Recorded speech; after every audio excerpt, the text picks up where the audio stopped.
Jury selection begins this morning in the Boston Marathon bombing trial, nearly 2 years after the attack. Zohar Tsarnaev is accused in the plot that killed 3 people and injured more than 260 others.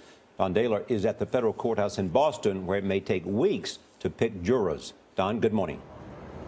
Good morning. Yeah, that's right. It might take weeks because this is a death penalty case in a state that traditionally opposes the death penalty. So they say, as you said, it might take weeks to seat a jury. Now, Tsarnaev's attorneys have been called all-stars. They're considered experts in keeping their clients off death row. Zohar Tsarnaev faces dozens of charges, ranging from 4 counts of murder to using a weapon of mass destruction.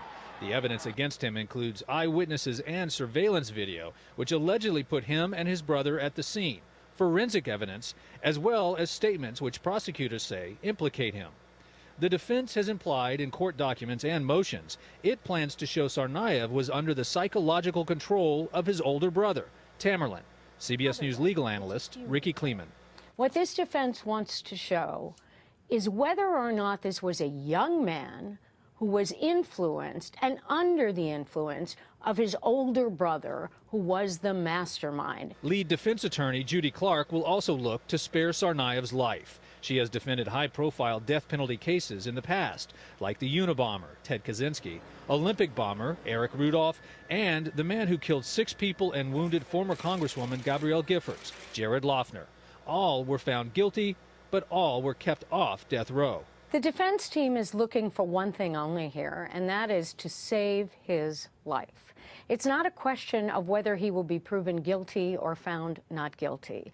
They are looking to avoid the death penalty. Under orders from Attorney General Eric Holder, the 21-year-old has been held in total isolation in a medical prison facility north of Boston.